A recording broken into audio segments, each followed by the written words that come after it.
Salam TV. mooy bàkk ba. ci Salam TV. lépp luy actualité mbaa société. ci Salam TV.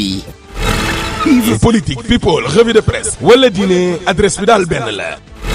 ci Salam TV. dina leen jox bis bu yàlla sàkk. ay vidéo yu tàng jër yu amul fenn laa la wax. mbokk yi asalaamaaleykum wa rahmatullahi taala wa barakatuhu.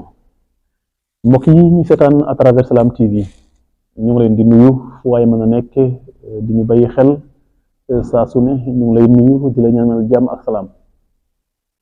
jiital suñu nuyoo kilifa diine yi kilifa aada yi fu waaye mën a nekk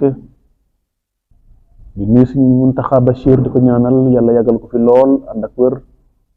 noonu ñu nuyoo xalif généraux yi ci réew mi yépp di ñaan jàmm ci réew mi tey mbokk yi ñu fas yéene waat ànd ak yéen ci jàngat ci actualité yi te ginnaaw loolu dinañ ñaanal ñi nga xamante ñoo ne ci hôpitaux yi suñu boroom yëkkati leen ba ñu delluwaat ci seen mbokk di ñaanal ñi nga xamante ñoom la caabi fete gannaaw ñu delluwaat ci seen njaboot mbokk yi ginnaaw dialogue bi fi amoon gis ngeen li ci toppoon mooy loi bi ñu doon voté mooy loi amnistie bi nga xamante ni njiitu réew mi waxoon na ko te yóbbu nañ ko assemblée nationale voté nañ ko mbokk yi lan moo ñu indi fii ñu bëgg a waxtaan ak yéen ci biir bu gàtt fi ñu jógee ba yegg si fii xëy na nag am na ñoo xamante ne xaaruñu ko woon waaye am na ñoo xamante ne bettu leen ndax contexte ak la ñu gisoon mooy raam mbokk yi lan moo ñu indi fii nga xamante ne ñëpp doon sëngéemu ginnaaw bu ñu dàqee élection yi ay jiixi jaaxa àdduna wër nga la këpp di ñu mbàmm ba jiitu réew mi sax moom taxaw wax ne ñu ngi koy ŋàññe ak li ñuy wax ci moom mérite woon loolu kon xam ngeen ne kon coow lu jéggi na dayoo waaye mbokk yi dañu bëgg a ñëw rek ci point yi nga xamante ne moo ñu indi fii tey waaye bëgg a ànd ak yéen tam ci ñan ñooñu yóbbee lii tey ndax nag dañ fi yegg si waaye dafa am ñi nga xam ne ñooy porteur jafe-jafe boobu mbokk yi dañu nekk ci réew moo xamante ne dañ koy baax ci réewu démocratie réewu teraanga waaye ñu ñëw ba yenn jamono réew mi nar a dugg ci guta nag ci guddi gu bët setagul ñun ñooñu ko indi mooy ay politiciens ay nit ñoo xamante ne dañoo wute gis-gis waroon a yem ci wute gis-gis googu ndax mu jëriñ askan wi fasante xalaat ndax politique affaire gentleman la ñu waroon ko defee d'une façon démocratique d'une façon boo xamante ni day am ànd ak liberté mais malheureusement mbokk yi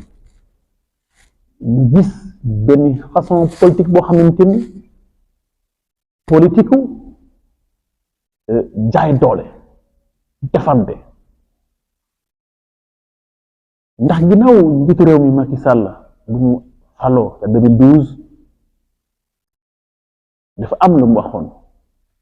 dama yaakaar ne fa la lépp tàmbale mbokk yi dafa waxoon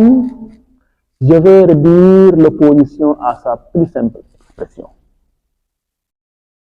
mbokk yi ma jàpp ne fa la lépp tàmbale ndax njiitu réew bu taxawee ni ah man kat mbër laa te ci mbër lañ ma xam waaye dinaa fexe ba samay adversaire yi ma war a tollool wala sama adversaire yépp naa leen fexe faagal balaa ñu ñëw ci géew ga wala mbir bi commencé ñu gis ne loolu ay wax la woon waaye dafa ànd ak ay jëf kan moo fi nekkoon adversaire redoutable bi ñu doon craindre bi ñu doon xalaat Karim Meïssa Wade ñu gis lañ ko teg bokk na ci ay tuuma ci ay détournement wala enrichissement illicite ñu wax ay milliards ci moom fi mu mujj tey mbokk yi gis ngeen ko waaye kañ ca teg beneen adversaire bu ñëpp doon xaar le maire de Dakar Khalifa Babacar Sall ci ay tuuma loolu dugub ak li ñu mel dañ teg ci kawam coow li bari woon lool comme mujj xam ngeen ko beneen adversaire bu ñëpp doon xaar mu nekk ñetteel adversaire boo xamante ni comme faagal nañu ñële kan moo fi desoon koo xamante ni moom moo def le déclic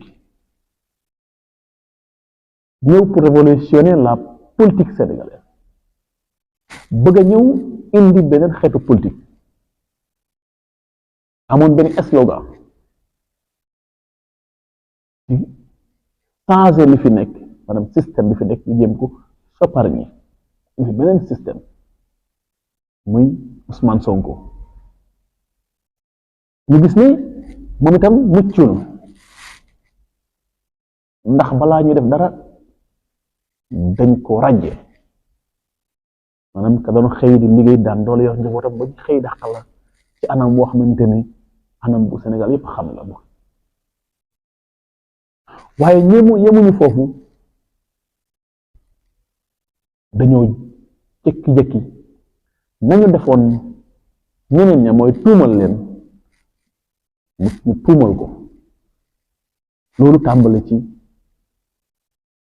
février wala mars 2021 ci loolu lañ bëgg a ñëw mbokk yi mars 2021 kenn du ko fàtte ci Sénégal kenn du ko fàtte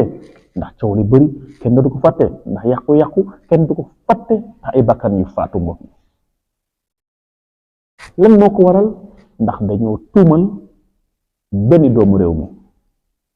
benn leader politique un leader charismatique quelqu'un que xamante ni dafa taxawaayu jële li fi nekk ci lan lañ ko tuumal mbokk yi ci wàllu siif di ko def di Adji Sarr taxaw ni Ousmane Sonko da ko doon sàkku mbokk yi dañuy taxaw seetlu ca la xewoon ca jamono yooyu ak la ñu tax xew ci mbir yëpp tey mbokk yi nañu Sénégal dafa gaaw a fàtte Sénégalais dafa gaaw a fàtte Adji Raby Sarr tuumal Ousmane Sonko ne moo ko sàkku siif na ko dem porter plainte xam ngeen mbokk yi lan moo nekkoon ci plainte boobu dañ na siif ki ma doon siif mu tudd Ousmane Sonko dafa yoroon arme wala ñaari arme siif na ma ay yooni yoon mbokk yi ñu jël ko jagar yóbbu ci hôpital Sénégal di riir certificat médical bi waroon na leeral waneen li xew gis ne kat kii wax ne dañ ko siif li ñu gis mooy àndul ak góor ci waxtu wi ak waxtu wi àndul ak góor maanaam certificat médical bi dafa weddi li ndaw si wax waaye mbokk yi la ca gën a reetaanlu te gën a nekk loo xamante ne tey mën nañ sukkandiku loolu moo ñu indi fii dafa am loo xamante ne moo nekkoon début combat boo xamante ne xamuñu fan la ñuy teere mooy fexe ba kii nga xamante ne tey leader politique la te warañ ko faagagal il faut que ñu am les moyens pour faagagal ko il faut ñu am ay charge pour faagagal ko ñu daal di koy convoqué te boobu mu ngi nekk député am immunité parlementaire mu bañ a di wuyu ji gis ngeen la ca xew lépp waaye ba tey ci mbiru Adji Sarr gis ngeen li PV d'enquête yi révélé ñu ciy jaajëfal koo xamante ne mooy capitaine Seydina Omar Touré mu def ci liggéey bu mucc ayib bu Sénégal yëpp teg seen gët waaye taxul moom itam mu mucc ci affaire yi dañ ko daal di ràññee waaye mbokk yi bàyyi leen xel ci cohérence moo xamante ni ndaw si nekkoon patron Adji Sarr di soxna Khady Ndiaye taxaw na ko ci liggéey boobu wala ci xew-xew boobu te mu dund ci lu métti mbir yi bu muy xew mu nga hôpital nekkoon jigéen gu wasin nekkoon jigéen goo xamante ni mu ngi ci ay jafe-jafe waaye teewul ne ñu ngi doon jangate ci ay enquête yu dul jeex waaye mosul varié ci ay mbiram moom borom këram mbokk yi jamono yooyu noonu Sénégal gis ngeen li fi xewoon ay émeute yu dul jeex ba sax am na ñu wax ne nguuru président Macky Sall mënoon na fa yem ba budul woon kilifa diine yi dugal seen loxo ci mbir mi ku mel ni si Mountakha Bassirou kon la may ñaaw mbokk yi loolu xewoon yépp sénégalais yi di ci ëpp ci ñoom mos ñu gëm lenn ci mbir mi ñu ne procès am nañ vidéo am nañ lii procès gars yi toog di wax di chargé mbokk yi dem nañ procès ba gis ngeen ni mu demee un procès pornographique ay waxu caaxaan rek mbokk yi mu jëwul fenn lu dul corruption à la jeunesse coow li yëpp ak li ci yàqule li ci faatu coow li yëpp mu jëwul fenn ci corruption à la jeunesse waaye mbokk yi yemuñu foofu ci li nga xamante ni moom mooy taagal leader politique boobu di Ousmane Sonko dafa am beneen combat ak beneen tuuma duñ ko yen muy le procès Mame Mbaye Niang ba léegi mbokk yi ñu ngi ci yoon wi nga xamante ne moo ñu indi fii ndax dañ koy tënk rek ndax gis nañ ne lañu nekkoon di koy mbicoo mbaalo ci ndaw sale xam nañ ne ndaw si nar na leen wala ndaw si ci boppam sax ñi ko utiliser xamuñu woon sax ni kii nii scénario bu ñu bëgg a doxal mënu ko doxal te xam nañ ne lii kat mënuñ ci am li ñu bëgg lii kat xam nañ ni kon il faut que ñu yeneen prox ndol wala yeneen mbir pour mën a jàmmarloo ak waa ji mën ko daal ci la mbokk yi procès Mame Mbaye Niang nga xam ne lépp mu ngi tàmbalee ca mitin bu amoon Kër Massar mitin ba nga xamante ni fa la coow li gën a wulee ñaay ndax fa la c'est une démonstration de force ba nga xamante ne Pastef ak seen leader def nañ ko Ousmane Sonko def fa ay déclaration wax ci Prodac li nga xamante ne mbokk yi dañuy fàttali tuuti rek ne coow nañ ko lu bëri laata loolu ñu bëri wax nañ ci Prodac ba kii nga xamante ne Amadou Ba di candidat benn ci yaakaar toog na ci plateau Maïmouna Ndour Faye wax ci Prodac am lu mu ci wax lu bëri kii di Birahim Seck dimanche njiitu Forum Civil wax ci bind ci téere kenn waxul waaye Ousmane Sonko wax ci ndax moom lañ doon seet moom lañ soxla wax ci ñu daal di koy porte plainte diffamation gis ngeen mbokk yi li xew ci procès yooyu noonu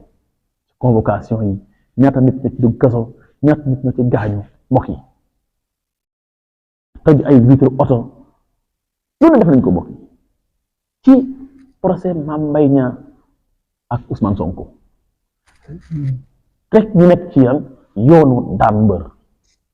yoonu réduction bu ñuy jëloon Ousmane Sonko ak ay ndawam constant seen combat gën a taxaw gëm na li woon la wonoon dafa war a won ni lu ne daj nañ ko lu ne daj nañ ko ñoom lañu rey ñoom lañu faat ñoom lañu tëj waaye ñu focus mbokk yi lii daf ñu war a jàngal lu bëri maanaam waruñu ci yem rek ci ay commentaire ci ay wax nii rek bàyyi ko foofu noonu daf ñu war a jàngal lu bëri mbokk yi bokk na ci ku bëgg dara def dara te lépp loo nekk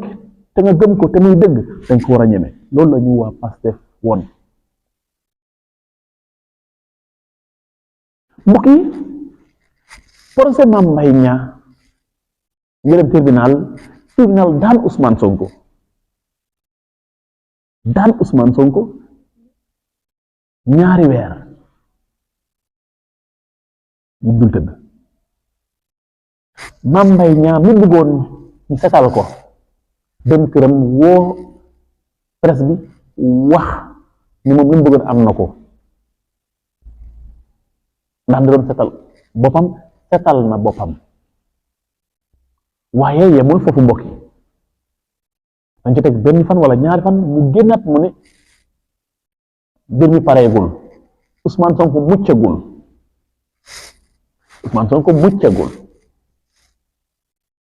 ñu gis procureur jóge fële Mame Mbaye Niang jóge fële ay recours daal di am dugal ay recours yi dur encore beneen mbir te jamono bu nga xamante ne Ousmane Sonko amoon na sax droit def appel xaaruñu loolu ci biir bu gàtt di def recours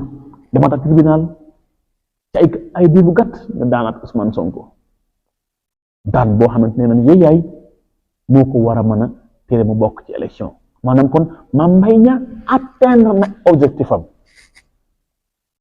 waaw comme ne woon na muccagul léegi atteindre na objectif am mooy maanaam xañ na ko mu nekk candidat mu nekkoon combat boo xamante ne depuis affaire Adji Sarr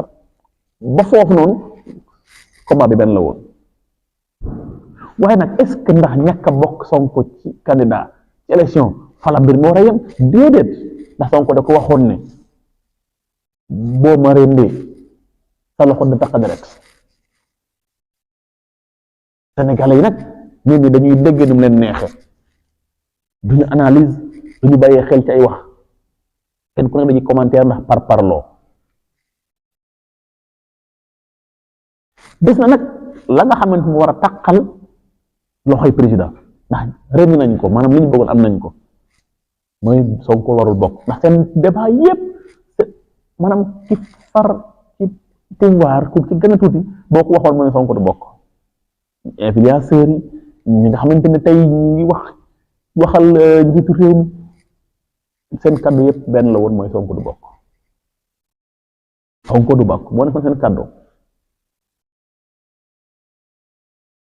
waaye yemuñu foofu mbokk yi dañoo jël ñëpp ñi nga xamante ne ay ndaw lañu rawatina nag ay leader ku mel ni Bassirou Diomaye Faye ñu mel ni ñoom Ousmane Diagne ak nga xamante ne tey ñu ngi jàppale projet Pastef bi Hannibal Djim ñu bëri Fadilou Keita ñu tëj leen kaso waaye yemuñu foofu dañ ñoo indil ay débat yoo xamante ne wala ay mbir yoo xamante ne xaaruñu ko woon ci combat bi mooy dañ ñoo rax mooy ay terroristes ñoo fi ñëw ay force occulte ay force spéciale lu ne mbokk yi dégg nañ ko fi waaw may laaj mbokk yi ci histoire wala terrorisme dans le monde entier wala ci suñu sous-région bii rek laa bëgg a yem fan ngeen dégg ni ay terroristes jóge nañ ca àll ba ñëw ba ci capitale bi di faat ay nit ay touristes jóge nañ ca forêt ba ca àll ba fa ñu nekk ñëw ba ci capitale di taal ay pneu wala di taal ay Auchan dégg yor ñu ay ndel ay explosif gisoo ñu def attentat nga ne ñu dugg nañ fi ñu ngi taal wala manifestation rek la ñuy xaar pour mën a def seen affaire maanaam terroriste yi daal jóge nañ ci àll ba ñëw nañ ci capital bi leen rek la ñuy xaar mooy soulèvement na am manifestation na am la ñuy xaar fan ngeen gis loolu mbokk yi dem nañ sax ba wax ne ay rebelle ñëw nañ fi maam sax ko ñu tegoon loxo te Dakar dem dik ne rebelle la mbokk yi dafa am loo xamante ne waruñu ko fàtte dañu ko war a inscrire ci annales histoire du Sénégal waruñu ko fàtte li fi jaar yëpp bindkat nañ ko bind waxkat yi dañ ko wax ngir ndaw ñi ñëw génération yi ñëw xam ne lii xewoon na fi même ñuy joué sax ay scénario di joué ay théâtre dañ ko joué pour bàyyi ko fi mbokk yi parce que dañ ko war a jàng lu bëri dañ ko war a jàng mu mën ñu jëriñ ndax ñun ñoo nekkoon ci fitna ñun sénégalais yi tiitaange cool terrorisme lu ne dañ nañ ko mbokk yi ñu jàpp ay centaine de personnes ay ndaw waaw ñoo xamante ne wutuñu kii manifestant la wala day liggéey wala day wàcc yow nga bind Facebook ku ne maanaam daal personne n'était pas à l'abri kenn muccul woon mbokk yi mu nekk lu doy waar ñaata ndaw mbokk yi ñoom ñoo faatu ñoom ci ñëw ñaata ndaw ñoo faatu mbokk yi de 94 mbokk yi gis ngeen mars 2021 dafa am loo xamante ne dafa marqué ndax yàlla dafa dogal li man j'étais sur le terrain maa ngi xëy nekk université Centenaire Blaise Diagne ba Colobane la ñu mujjee vers 16 heures comme ça on était à Colobane yéen ngi fàttali ku mbokk yi gendarme boobu loxo bi amoon problème ndax doon sànni grenade ak yooyu noonu ci sama caméra laa gisee loxo bi parce que sori moo woon waaye fa ma nekkoon mbokk yi ñaari ndaw daan nañ foofu noonu am na ñu ma woo sax ne ma kaay film nit ñi waaye comme j'étais maa ngi en direct avec beaucoup de sang mun mun jël ñooñu mais ñëpp kenn ku nekk xool naa la kenn ci fii lañ ko jam en tout cas projectile mu mel ni xaal bu ñu opéré kenn ki fii lañ ko jam ci benn projectile mu nekk lu doy waar sama xel dafa dem ca image yi ba doon gis la xewoon Guinée 28 septembre sama xel ci loolu la demoon waaye bu mel ni loolu dafa gënoon tax ndaw ñi gën a déterminé wu ma gën a mën am arme mbokk yi loolu yàlla na bu mu fi amaat bépp ma jógee jour boobu foofu noonu loolu lay ñaan yàlla na bu mu fi amaat ndax li ma gisoon keroog ku ko gisul loolu neex man nga wax man loolu ñu ma faral di déglu wala ñu may toogal dañuy dégg may wax loolu la xewoon keroog ku ko fekkee wala ku ko gisul loolu neex man nga wax waaye moment yooyu ak jamono yooyu yàlla na bu mu fi amaati mbokk yi guddi yooyu métti woon na trop ñaata nit ñoo ci ñàkk seen bakkan ñaata nit ñoo ci gaañu noonu ay laago ba tey nag ñëpp doon xaar li nga xam ne mooy élection ñu ne Ousmane Sonko doon bokk mais xam nga comme Ousmane Sonko ak ñi mu àndal ñoom dañu faral di xamal Sénégalais yi ne ñoom projet lañ yor projet bi nag kenn ku ne mën na ko piloter Sénégal nag gëmuñu woon loolu xam nga Sénégal li ñu xam fii mooy leader de parti moom mooy buur mooy buum mi Ablaye Wade gis ngeen ko Moustapha Niasse gis ngeen ko ak ñeneen ñu mel ni ñoom waaye dañu fàtte ne Ousmane Sonko ba mu ñëwee dafa ne beneen système ak beneen doxalin waaye nag bàyyiwuñu xel ci loola ñu ngi woon ci yeneen combat ak yeneen stratégie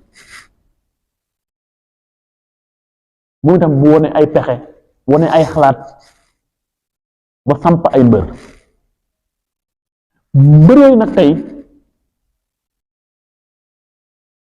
ñoo jaxase carte gi bañ yegg si fii tey ndax comme lañu bëggoon ak lañu defoon yëpp seen énergie ci mooy ne ñii waruñu bokk ndax balaa boobu mbokk ne bu la fàtte ne tasoon nañ yi nga xam ne damay Pastef ndax li ko waral mooy dañoo ne moom dañoo lëkkaloo ak ay entreprise terroriste ndax ay terroriste lañ moom lañ leen jiiñ tas nañ ko kon tas nañ parti boobu amatul ba fi may wax ak yéen nii parti Pastef amagul wala amatul ex Pastef moo fi ne d'ailleurs loolu la ñuy wax ex Pastef donc kon candidat bi nga xam ne mooy Bassirou Diomaye Faye ci coalition la demee coalition Diomaye waaye nag loolu dafa bokk ci li gën a yëngal mbir yi gën a wane nag fan la ñuy jeexal maanaam Macky Sall fan lay jeexale muy indi nag loo xamante ne mooy li Ousmane Sonko waxoon boo ma rendee sa loxo dina nàcc wala sa loxo da tax deret mooy lan fa ngay jeexale ñu doon xaar le président mu génn ci grande porte mais malheureusement gis ngeen li fi xew yépp li fi mosul am lu bari ci moom la amee dàqandi ay élection conseil constitutionnel wax la waroo ko defal lii nga dem woote say dialogue indi ñëwaat conseil constitutionnel ne la tegal dialogue bi fële defal lii ba conseil constitutionnel jàpp date yow nga ñëw jàpp date maanaam président Macky Sall day xeex di xeex ba génn saako yi maanaam mbër mi nga xamante ne abit dafa ne tëf sirib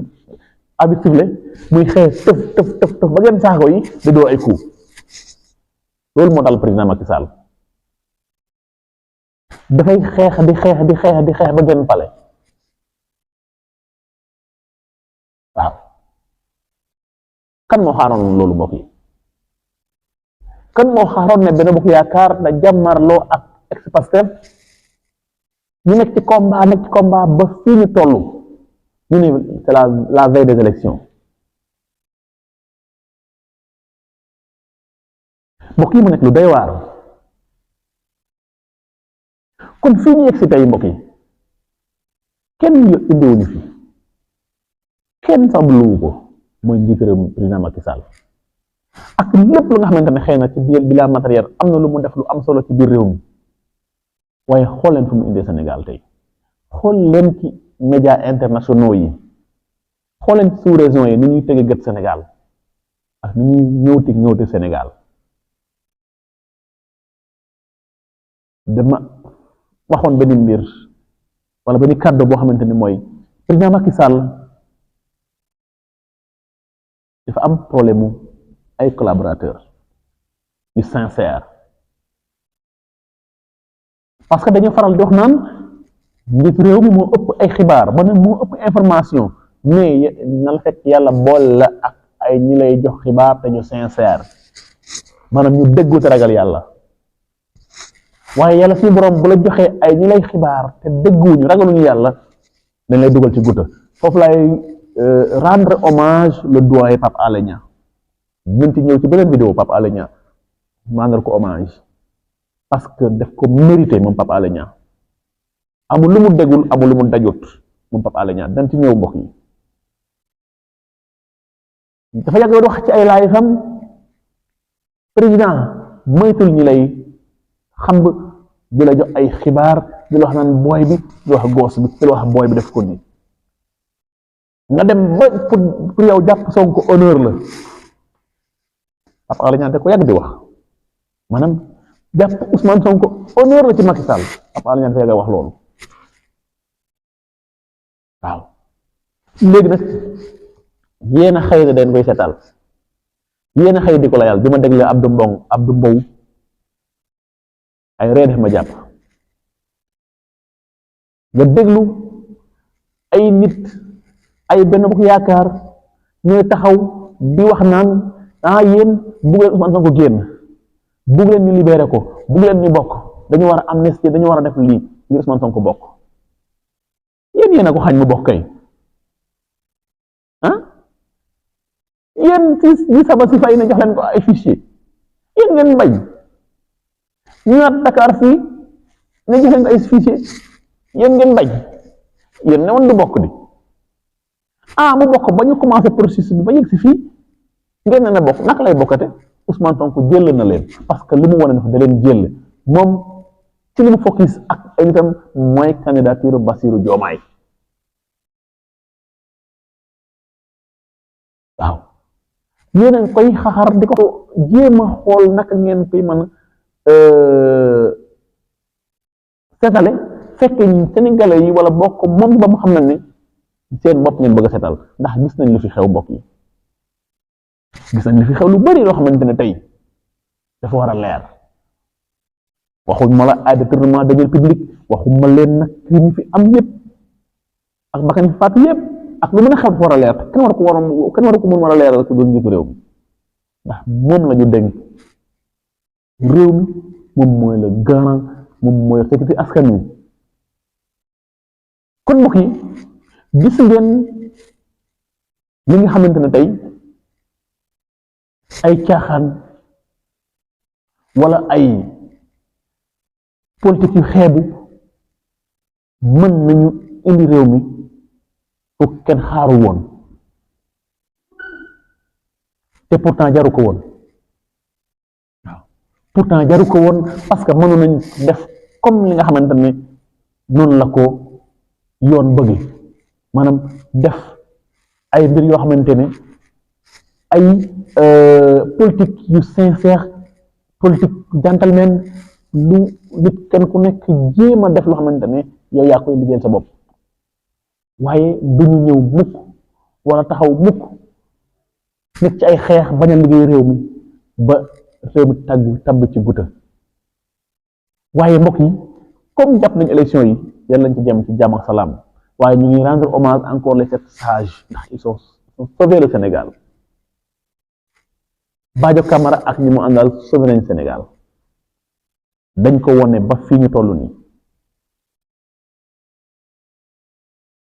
kon mbokk yi ñu ngi leen di jaajëfal bu baax di leen ñaanal jàmm ak salaam lii la ñu bëggoon waxtaan ak yéen lii la ñu indi woon tey ngir rek transwaat li nga xamante moo fi jot a jaar ba yegg si fii tey loo xamante mënoon na ñàkk kilifa dee ne waxoon nañ kenn ku nekk war nga mën a toog nga wax sa aqulaay taala ñu mën a yegg si fii dem ba xam ne wax dafa yàlla lañ doon def jaaduwul kon ñu ngi baalu ñëpp ak di ñaan yàlla suñu borom subhanahu wa taala defal ñu jàmm ñaan lépp lu nga xamante ne bokk yi soo xam ne ci kàddu yi rek xam ne matari doomu aadama la leen joxaat di daje ci beneen vidéo asalaamaaleykum wa rahmatullahi taala wa barakatuh